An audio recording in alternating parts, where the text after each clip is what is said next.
Bonjour et bienvenue à Paroles d'ici et d'ailleurs, un podcast qui s'adresse au grand public pour ouvrir les dialogues sur un sujet puissant, l'immigration. Je m'appelle Olivia Gomez et j'ai voulu créer un espace où l'on pourra converser et écouter les paroles des personnes issues de la diversité.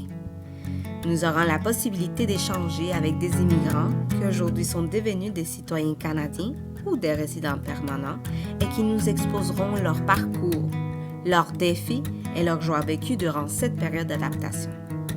Ces immigrants, aujourd'hui, ce sont des personnes qui occupent une place importante dans notre société. Ils sont une source d'inspiration et ils aident, d'une façon ou d'une autre, à créer un monde meilleur. Bonjour et bienvenue à Paroles d'ici et d'ailleurs pour cet épisode Mes racines culturelles. Aujourd'hui, je reçois Juan Sebastián Hoyos, un danseur originel de Envigado, Colombia. Juan commence à danser à l'âge de 6 ans avec sa sœur dans la Red de Danza Ciudad de Medellín. À l'âge de 16 ans, il gagne une bourse pour danser à Bogota. Plus tard, il participe au 5e concours international de ballet de Medellín où il gagne une bourse pour étudier à Montréal à l'École supérieure de ballet du Québec. Juan a dansé avec les grands ballets canadiens et dernièrement, il a participé dans les festivals Quartier Danse. Juan fait partie d'un groupe de danse Tondoa où il maintient son entraînement de danse traditionnelle colombienne et donne des cours techniques aux danseurs. Bonjour Juan, comment ça va? Bonjour, ça va très bien, merci. Et toi? Ça va très bien. En fait, je suis très contente de t'avoir ici aujourd'hui. Merci beaucoup. J'avais envie de discuter, de jaser avec toi sur tes origines, sur la Colombie, sur tes racines culturelles, Ouais. mais aussi j'ai envie de découvrir un peu comment tu as vécu ton adaptation d'immigration ici à Montréal, Ok. en ayant une nouvelle vie, une nouvelle langue, en fait ta vie en tant qu'immigrante. Donc avant de me plonger sur mes questions, et vu qu'on parle d'immigration, j'aimerais savoir en fait, selon toi, selon ton vécu, selon ton expérience, tes sensations, la façon de voir les choses, comment toi, tu vois l'immigration? Qu'est-ce que c'est pour toi d'être une immigrante? Donc, j'ai une sorte de amour-haine envers la migration parce que c'est merveilleux mélanger les cultures, mais de toute façon, c'est quelque chose de vraiment difficile. C'est pas tout en couleur rose. C'est un impact qui est parfois difficile et à cause de la langue, à cause de la façon de vivre. Et s'adapter, s'habituer à tout ça, c'est pas évident. C'est pas évident. Ça prend du temps, mais à la fin, il y a des récompenses, des bonnes récompenses. C'est merveilleux. C'est difficile à faire, mais ça vaut la peine. Ouais. Et si tu me demandes, je le ferai 1000 fois de plus. C'est vrai, puis en fait, on s'enrichit en tant que personne. Ouais. On s'est nourri, puis on a peut-être une vision plus large de les choses, de comment les choses arrivent, de comment les cultures vivent. Oui, c'est vraiment très riche. Oui, j'aime ça, ton amour-haine, parce que c'est vrai que parfois, on se demande « Qu'est-ce que j'ai fait ici? » Ouais, c'est ça. Puis de l'autre côté, il y a tellement de récompenses, des cadeaux, des vies, des gens d'accueil que c'est de toute beauté. J'ai beaucoup aimé ton amour-haine. Juan, si l'on parle d'un autre sujet, voudrais-tu nous parler de ta ville natale, Envigado? Envigado, c'est juste à côté de Medellín. OK. Et toute la famille de ma mère, presque toute la famille de ma mère habite là-bas. Et au moment donné, on a dit comme, OK, on va déménager à Medellín. Puis je suis grandi à Medellín. Ouais, donc, Medellín, c'est une ville merveilleuse. Elle est vraiment belle. Ça s'appelle la ville de l'Eterna Primavera. Le printemps éternel. Éternel, ouais, on dirait. Parce que si tu marches même en décembre, en juin et en janvier, tu vas trouver des fleurs partout. Ouais. C'est genre le climat climat la est température. parfait, la température est C'est très bon. joli. Ouais, Ouais, c'est une belle ville. une belle ville, ouais. J'étais il y a 2-3 ans. Puis j'ai été charmée aussi par la chaleur des gens. Les gens sont tellement accueillantes, souriantes. Ils ont un sentiment de responsabilité envers sa ville aussi. Mhm. Donc, on le trouve parfois vraiment propre et les gens ouverts à des autres personnes, et encore plus avec les étrangers Ouais, aussi. ils sont... On accueille vraiment bien les étrangers. Ouais. Et c'est ça. Puis est-ce que tu as des sœurs, des frères? Oui, j'ai une sœur. Elle est... Elle euh, habite en Colombie? oui, elle habite à Colombie avec OK. sa famille. Elle a déjà une... Elle est mère de famille. ouais, elle est mère. Elle habite avec son copain. Et mon frère, il habitait avec ma mère, mais maintenant il a décidé de, OK, je vais aller vivre toute seule. Et il D'être commence son indépendant. voyage maintenant, ouais. Puis on parlait des Colombies, puis de cette chaleur. J'aimerais savoir les danses traditionnelles, parce que toi, tu fais la danse traditionnelle colombienne. Oui. T'as appris quand tu étais enfant. Comment était ta découverte vers ces danses qui font en fait une partie en soi, une richesse culturelle? Donc, en fait, je commençais à danser à l'âge de 6 ans, Mhm. comme tu as dit, à la rue de danseurs. Et là-bas, on a pris, genre, au début, j'ai appris un peu de folklore, un peu de contemporain, un peu de ballet, un peu de tout. Mais au moment donné, ils ont décidé de inviter les gens qui avaient plus de temps dans chaque, euh, genre, quartier, on dirait, Mhm. parce qu'il y avait des places dans chaque quartier où les gens pouvaient aller danser. Et Danser. c'était parti de la Red de Danza. Puis Mhm. ils ont créé un groupe avec le plus... Jeune. non, avec ces gens qui avaient déjà euh, plus d'expérience OK, avec la OK. danse. Ouais. Et ils ont créé un groupe pour créer des œuvres. Au début, c'était juste folklorique et contemporain, mais j'étais juste dans le groupe de folklore. OK. On a dansé une œuvre de danse de, de l'Antioquia. Mhm. Antioquia, c'est genre, on dirait la province. OK, OK.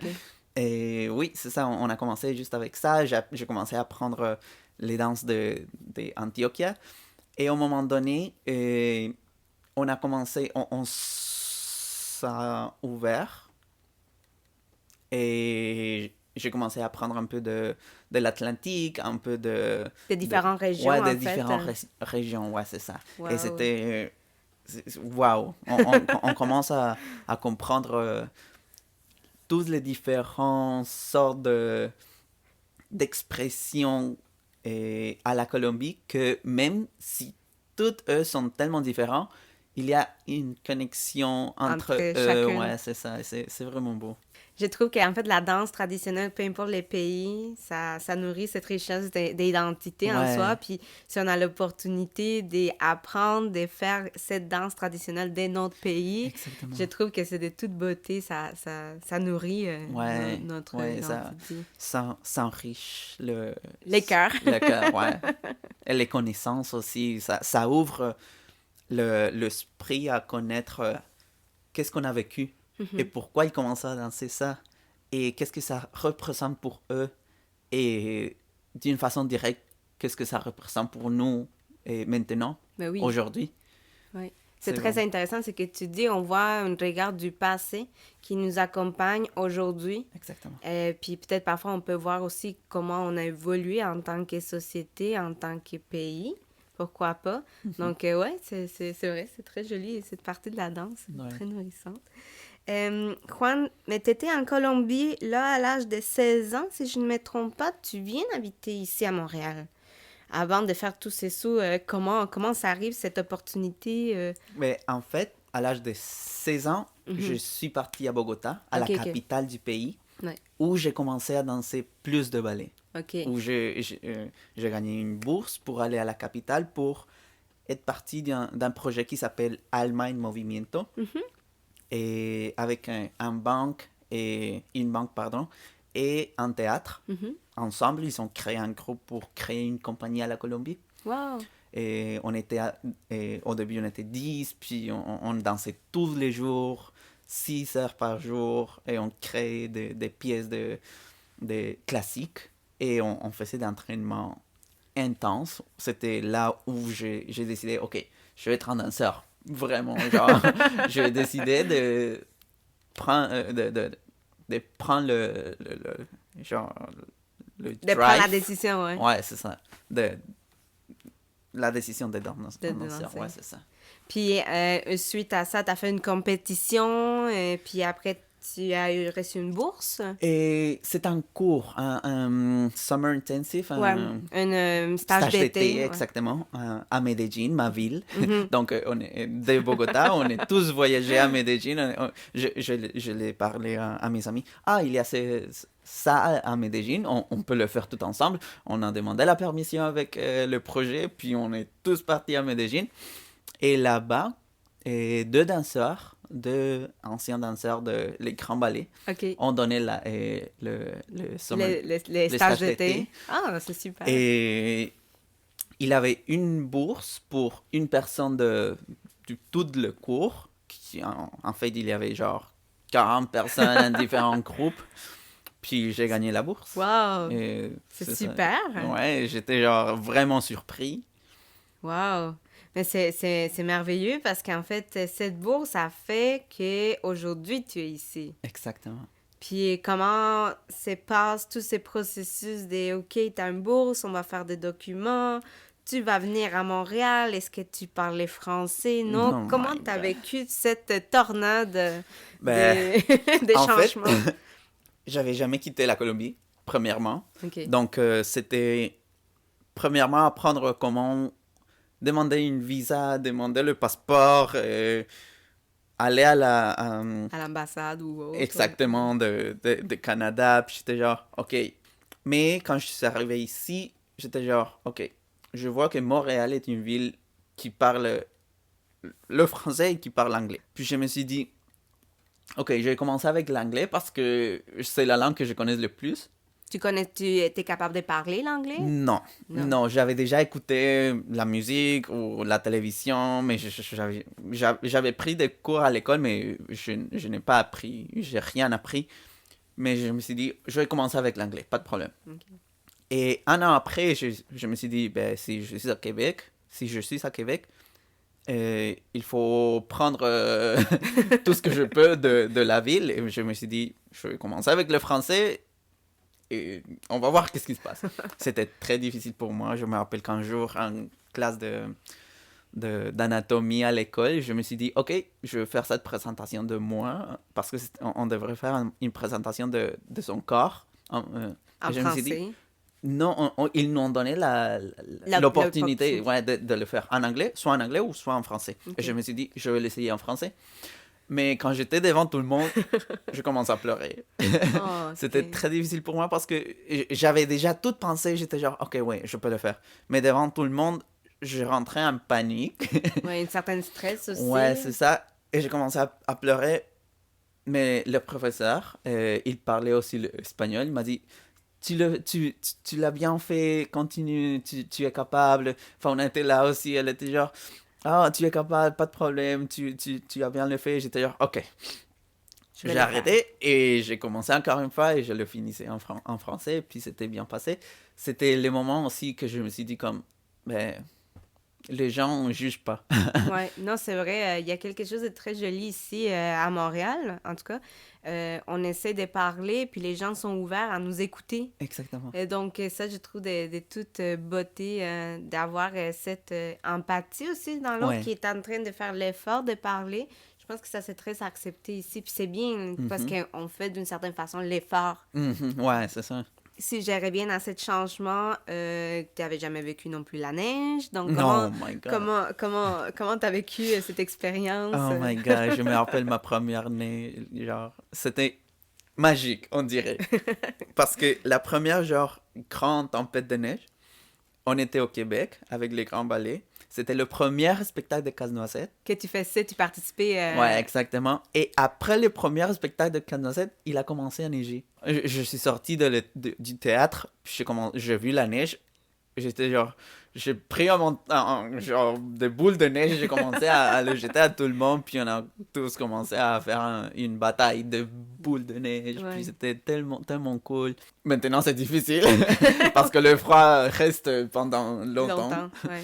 Mais Est-ce que tu penses que c'est magique. l'effroi t'affecte d'une certaine façon, l'effet d'avoir vécu toujours un environnement plus, je parle de température chaleureux, est-ce que ça t'affecte à toi? Je pense qu'il y a des gens qui parfois sont sensibles à cette situation. Oui, en fait, sa première année, genre ma première année, et, au début, c'était bon. Au début, c'était pas vraiment difficile.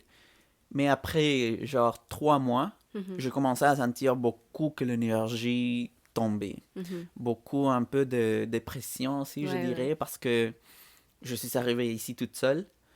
Et la solitude, l'obscurité de genre, parce qu'il n'y a pas La de lumière. lumière, et le froid, tout ensemble sont difficiles À vivre. à supporter. Ouais. Je suis juste une personne, c'est un peu difficile. Puis comment t'as surmonté cette Et situation? je pense que toujours parler avec les gens, avec Mhm, les amis, avec les proches, ça aide. mhm, Si on parle, si on tient une conversation, si on essaye de toujours se garder safe mhm. avec les gens qu'on a autour de Qui nous, nous entoure, ouais. exactement, on tombe pas. On se dit genre, si on est capable de passer à travers ça, Ouais. on est capable de passer à travers n'importe quoi. C'est très joli ce que tu dis parce que c'est vrai que parfois on peut ressentir une certaine crainte, une certaine peur de parler, de nous exprimer, Mhm. parce que peut-être les regards des autres pèsent sur Mhm. nous et donc on ne veut pas exprimer nos sentiments, mais quand on les parle, quand on les danse ou quand on Ouais. l'exprime, ça fait tellement du bien.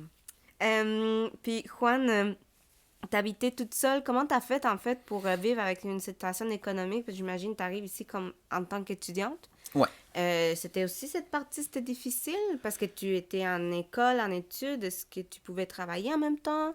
Comment tu gérais aussi cette période de Bon, ta vie? nous, comme étudiants internationaux ici au Canada, on peut Mhm. travailler juste 20 heures par semaine. OK. Donc, je me suis dit, ben, je vais commencer à travailler. C'est bon, si je m'en vais à l'école dans l'après-midi, je vais travailler les matins ou les fins de semaine. Mhm. J'ai trouvé un travail comme concierge dans une bibliothèque Mhm. et j'ai commencé avec ça. Ouais. Et après ça, j'ai commencé à promener des chiens. Après ça, j'ai travaillé dans des cafés. Et dès que j'ai commencé à travailler dans des cafés, j'ai resté dans des cafés. Ouais. Maintenant, et je suis un travailleur international parce que j'ai le permis de travail post-diplôme qu'on reçoit après avoir le diplôme. Mhm. Et on peut travailler temps plein. Mhm. Et, et maintenant, je travaille dans un café lorsque je continue mes entraînements euh, ailleurs, à Ça, l'école aussi.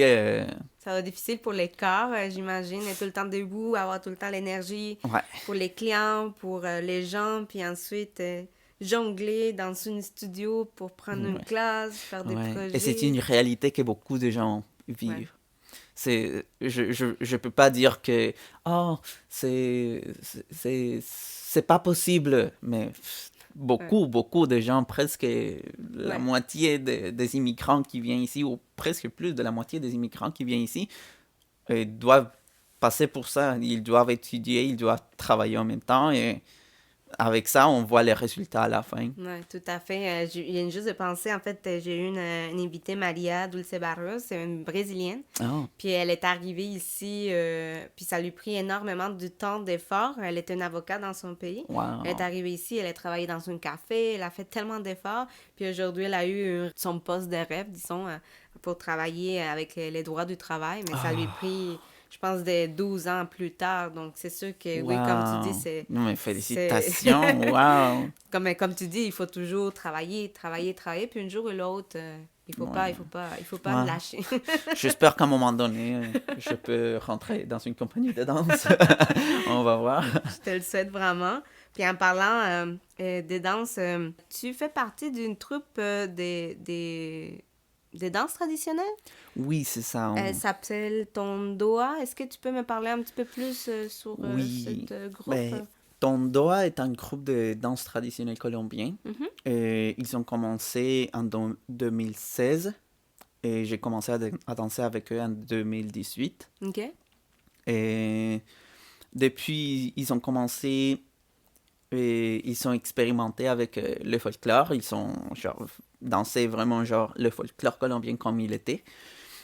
Mais au fur et à mesure, ils ont commencé à se dire genre qu'est-ce que ça passe si on développe, on évolue le folklore colombien, comment on danserait?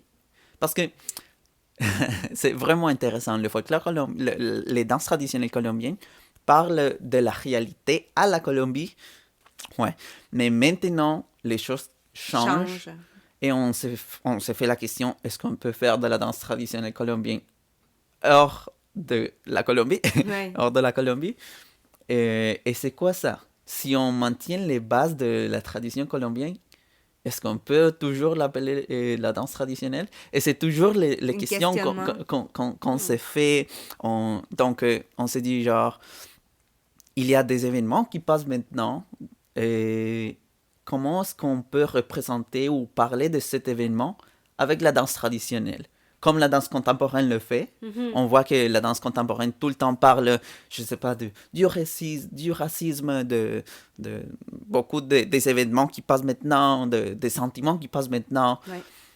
Mais on veut faire la même chose, mais avec la danse traditionnelle colombienne. C'est très intéressant. C'est vraiment intéressant et ça ouvre l'esprit. Je comprends que parfois c'est difficile pour les gens qui sont puristes avec le folklore, qui disent comme non, mais ça, c'est pas la danse traditionnelle, on n'appelle pas ça comme ça. Ouais. Oui, et je suis tout d'accord.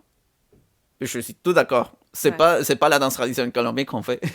on expérimente, on fait une expérimentation avec la danse traditionnelle et ce qui passe maintenant. Oui. Mais comme tu disais au tout début, à un moment donné aussi, c'est parce que la danse évolue. On peut le regarder notre passé, mais comment on le voit aujourd'hui dans notre présent. C'est très intéressant. Mais est-ce que tu nourris cet dialogue et ce questionnement de danse traditionnelle versus une danse d'aujourd'hui avec d'autres collègues, avec d'autres personnes? Ouais. Normalement, les gens qui cherchent à danser la danse traditionnelle colombienne, normalement, c'est des Colombiens. Mais on se trouve tout le temps avec des gens intéressés qui sont d'ailleurs. Par exemple, il y a une danseuse qui est mexicaine. On a eu des danseurs d'ici. OK. Wow. Et on a eu des danseurs de Haïti. On a eu des danseurs de partout le monde. Et c'est vraiment intéressant comme les gens ici, en voyant l'immense sorte de culture qu'on trouve ici, se commencent à intéresser pour des cultures de cette personne, de ce pays. Et moi aussi, par exemple, ici, j'ai commencé à développer des curiosités envers des cultures, je sais pas, brésiliennes et japonaises. Je suis comme, oh, c'est tellement intéressant, je vais apprendre un peu plus. Bah et oui. pourquoi pas? Et on est ici à Montréal, on peut le faire, on peut aller chercher des choses. Et ça, c'est quelque chose que la ville apporte aux gens, la possibilité de voyager. Tout à fait. Montréal nous permet de découvrir d'autres cultures, puis le tout en proximité. Donc, ça, c'est fantastique. Juan, si on parlait d'un autre sujet, je voudrais savoir comment vis-tu le fait de vivre loin de ta famille et donc de ta mère? Et pour moi, l'avoir parti de la Colombie à ici, c'était oui difficile, mais j'avais déjà fait l'exercice de quitter ma maison. Okay. Parce que je suis parti à la capitale, j'avais déjà fait ça. Je me rappelle, ma mère m'a dit, si tu pars ouais. à la capitale, tu vas jamais revenir ici à Medellín. J'étais genre, ok, je sais pas comment prendre ça, mais ok. et clairement, ben, j'ai gagné la bourse pour venir ici, puis il m'a dit, c'est difficile, mais félicitations. Mais oui. Vraiment félicitations. Et elle est vraiment fière de toi, de ce que tu as accompli jusqu'à aujourd'hui. Oui. Mais je suis vraiment fier de elle parce qu'elle a grandi des personnes vraiment inspirant, je dirais. Oui, oui. Parce que ma sœur aussi, elle a vécu des choses difficiles, mais elle a sa famille, elle est prête pour n'importe quoi. Elle fait ses projets. Et mon frère aussi, il a commencé à son parcours par lui-même. Donc, je suis vraiment fier aussi de eux et de ma mère parce qu'elle a grandi de beaucoup en tant que personne. Ouais. Oui. Mais tantôt, tu me disais qu'elle a vécu une situation difficile. Je ne sais pas si tu veux en parler, mais c'était l'année passée. Ouais. Est-ce que tu aimerais peut-être nous dire un petit peu plus? Donc, l'année passée, ma mère, elle a décidé en fait de créer une pizzeria. OK. Une petite entreprise. Une petite entreprise parce que elle a perdu son travail à cause de la pandémie. Ouais. Puis elle s'est dit comme, OK, je ne veux pas rester assis. Je vais commencer mon projet. Je vais le faire. Elle a commencé son projet. C'était très bien passé. Mais en novembre de l'année passée, elle a pris le coronavirus. OK. Donc, elle était à l'hôpital, dans soins intensifs, parce qu'elle souffre d'asthme. OK, oui. Asthmatique. Asthmatique, elle est asthmatique. Et c'était tellement, tellement dur pour elle. Ouais. Et elle a eu des séquelles. Oui, des séquelles. En fait, après avoir atteint le virus, il y a des séquelles qui restent, oui. Et maintenant, elle a des séquelles de la maladie. Elle a des fibrosis. Fibrose, oui, je pense, si je ne me trompe pas, c'est des fibroses, mais je ne suis pas tout à fait certaine du mot. Okay. Mais je pense que les gens vont nous Donc, elle a du fibrose dans les 2 poumons. Dans les 2 poumons. Oui, et maintenant, elle doit avoir un respirateur tout le temps. En tout temps. Oui, elle fait des exercices, et elle s'enlève le respirateur, elle fait quelques exercices pour la thérapie, mais elle doit l'avoir presque tout le temps. Tout le temps, en fait. Wow. C'est ça, juste ça pour l'exercice. Oui, exactement. Ça a envie d'échanger d'un jour à l'autre, je veux dire, c'est... Et même avec ça, elle continue avec sa pizzeria. Wow. Elle se lève tôt, elle commence à préparer ses choses, elle se couche tôt, et elle vend des pizzas. Donc, elle est très active avec ça. Elle ne veut pas arrêter, elle veut continuer avec son projet. Donc, c'est pour ça que je me dis, je suis fier d'elle parce qu'elle est vraiment forte, même avec sa situation. Puis là, tu me disais, l'oxygène, en Colombie, ça coûte très cher. Ouais, c'est très cher. Donc, comment est-ce que tu l'aides d'une certaine façon? Ou... Le système de santé de la Colombie, ils ont donné un respirateur pour la maison. Donc, elle a un respirateur pour la maison qu'il puisse utiliser si elle est là. Mais si jamais elle doit partir en rendez-vous à l'hôpital ou quelque chose, elle doit sortir de la maison et elle n'a pas un respirateur portable pour faire ces sortes de son choses. Travail. Oui, exactement, à l'extérieur. Donc, le respirateur sont tellement chers. On a vu qu'en dollars canadiens, c'était environ 2000, 3000 dollars. Sont tellement chers. Canadiens. Ouf. Puis, donc, en peso colombien, c'est vraiment, vraiment cher. Wow. Et maintenant, je n'ai pas la possibilité de dire « Ah, maman, j'étais dans ça. » Donc, on a créé une campagne de financement pour acheter un. C'est une très belle initiative de ta part. Et on a déjà ramassé 1000 dollars. Donc, on est très, très contents. On a déjà presque 1000 dollars. Puis si on veut t'aider, comment on peut faire pour participer à cette campagne de financement? Où on peut trouver l'information? Donc, l'information se trouve... c'est la plateforme de GoFundMe. GoFundMe, yeah. GoFundMe. Oui. Et sur mon profil de Facebook, je le partage tout le temps. OK. Et vous pouvez me trouver comme Juanse Hoyos. Ouais. Et vous pouvez le trouver dans mon profil ou sur mon Instagram, j'ai le lien aussi dans mon bio. OK, parfait. Mais si, de toute façon, s'il y a des gens aussi, ils peuvent aussi nous contacter aux paroles d'ici et d'ailleurs, puis comme ça, on pourrait donner l'information. Mais c'est vraiment gentil de ta part de Merci d'aider. beaucoup. On peut toujours trouver des façons de Oui, faire des tout choses. à fait. Il faut juste rester très, très positif, puis toujours...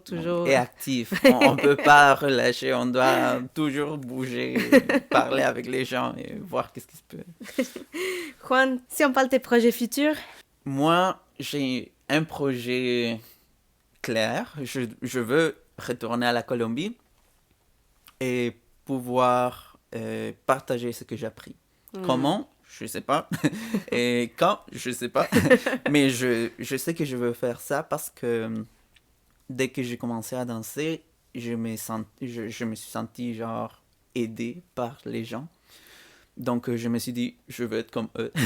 Je vais aussi aider les gens qui n'ont pas les sources pour trouver de l'information. Mhm.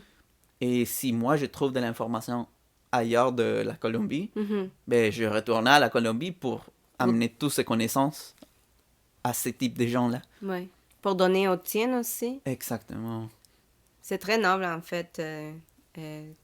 Parce que parfois, on immigre, on s'adapte dans une ville, dans un pays. Puis, veut pas, le temps fait oublier. C'est tough à dire, mais oui. Mais de vouloir retourner à ses racines, à son Oui. pays pour donner aux gens qui un jour ont été alentour de nous. C'est... Exactement. Et que pour que ces sortes de gens là-bas puissent aussi changer leur histoire et l'histoire du pays. L'histoire qui les entoure. Parce que ça, c'était quelque chose qui était arrivé pour moi. Je me suis dit, je veux changer mon histoire. Je veux changer l'histoire de ma famille aussi et l'histoire de... Je sais pas. Donc, j'ai commencé je me suis dit, OK, on y va. Et les gens qui étaient envers moi, ils m'ont aidé tout le temps. Et sans ces sortes de personnes-là, ben, je ne pouvais pas... Je ne serais pas la personne que je suis maintenant. C'est très beau. Je vois une certaine reconnaissance de ta part de tous ces gens aussi qui t'ont aidé. Et donc, il y a une longue liste. Donc, si je dis le nom de tout le monde qui était là, ben, c'est long la liste. C'est très joli, mais je pense aussi que les gens parfois aussi nous aident parce qu'on lui donne aussi quelque chose sans le vouloir ou pas. Peut-être ça peut être juste une merci, une sourire ou... Exactement, c'est vrai. Oui. Oh, Et ça, c'est quelque chose que quand j'aide quelqu'un, j'apprécie beaucoup la gratitude des gens envers ce qu'on fait, ou peu importe la petite chose qu'on fait, ouvrir la porte. Parfois, c'est gratifiant. Je ne sais pas si c'est un mot. Gratifiant, oui. Gratifiant. Oui, des petits gestes, ils sont peut-être des petits, mais parfois ils ont beaucoup, beaucoup de valeur. Beaucoup de sentiments, beaucoup exact. de... Puis Juan, si tu avais une mot à nous dire à nous tous, à les immigrantes, même à moi, par rapport à ton parcours et où tu te trouves aujourd'hui. C'est que la question toujours est très large, mais j'aime ça poser cette question. Pouvoir et t'écouter. Qu'est-ce que tu aurais à nous dire? Et je dirais aux gens qui veulent commencer un nouveau chemin, et soyez pas fermés.